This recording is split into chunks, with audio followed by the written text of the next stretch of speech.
تو پھر سارے بول کے کہتے ہیں اب جو طوفان آئے گا وہ سخت ہی آئے گا، اس لیے کہ گھٹن جتنی زیادہ ہوتی ہے پھر فضل بھی اتنا. جن لوگوں نے تکلیفیں زیادہ سہی تھی رب نے عزتیں بھی زیادہ ہی عطا فرمائی. جن لوگوں نے تکلیفیں زیادہ سہی نا انہیں اللہ نے درجہ بھی. حضرت بلال حبشی نے بڑی تکلیف سہی، مارا کرتا تھا امیہ، بڑا مارتے تھے، اتنا مارتے تھے کہ موٹے، آپ نے کبھی دیکھے ہیں دیہاتوں میں موٹے موٹے پائے ہوتے تھے چار پائیوں کے، موٹے موٹے پان کی چار پائیاں اور بڑی چار پائیاں کافر بچھا کے بیٹھ جاتے اور حضرت بلال حبشی کے پیر ان کے نیچے رکھ دیتے، ہاتھ ان کے نیچے رکھ دیتے، آگ لوہا گرم کر کے اس کے اوپر ننگے بدن لٹا دیتے. مکے نے بڑی آزمائشیں دیکھی، پھر اسی مکے نے مدینے نے عجیب رنگ دیکھا کہ میرے نبی معراج سے واپس آئے اور حضور نے عظمت دی. فرمایا بلال یار تیرا بڑا مقام ہے، تو مدینے میں چل رہا تھا اور میں جنت میں تیرے قدموں کی آواز سن رہا تھا. کتنا تیرا مقام ہے، کتنا تیرا درجہ ہے، میں وہاں تیرے چلنے کی آواز سن رہا تھا. حضرت ابو بکر صدیق رضی اللہ تعالیٰ عنہ نے اس زمانے میں حضور کی نوکری کی جب دوسرا جانثار کوئی نہیں تھا. سارے لوگ تانے دیتے، کہتے ابو بکر تو اکیلا ہی سیانا ہے، سارا مکہ مخالفت کرتا ہے، تو جان ہی نہیں چھوڑتا، سارا زمانہ مخالفت کرتا. ابو بکر صدیق نے مال بھی دیا، جان بھی دی، شہزادی حضرت عائشہ بھی دی حضور کی خدمت میں، ہر چیز لٹا دی.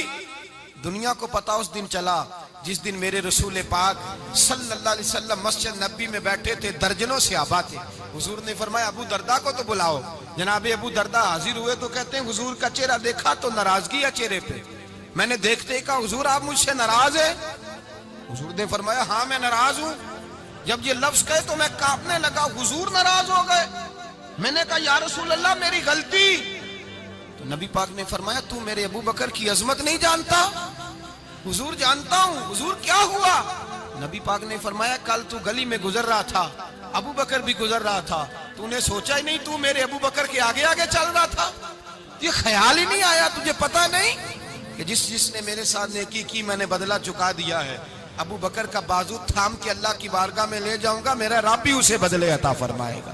یہ عظمت، یہ شان، یہ بلندی اور رفعت مشکلات سے گزرنے کے بعد ملی. میرے نبی پاک صلی اللہ تعالیٰ علیہ وسلم کے ساتھ مولا کائنات شیر خدا حضرت علی نے 9 سال کی عمر سے وفا شروع کی اور تا دم آخری حضرت علی نے وفا کی مصطفیٰ سے. کٹھن مراحل سے گزرے، کٹھن مراحل سے.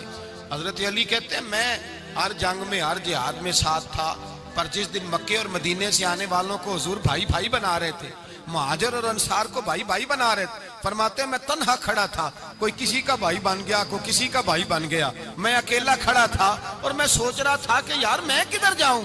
کہتے ہیں میں اس حد تک آیا کہ میرے آنسو بہنے لگے، لیکن میری مشکلات کو آسانی تب ملی جب مدینے کے چاند دھیرے سے اٹھے، میرے قریب آئے، میرا بازو تھاما اور فرمایا علی باقی سارے بھائی بھائی بن گئے ہیں، انت اخی فی الدنیا والآخرہ، تو میرا بھائی ہے، دنیا میں بھی میرا بھائی ہے، قیامت کے دن بھی میرا بھائی ہے.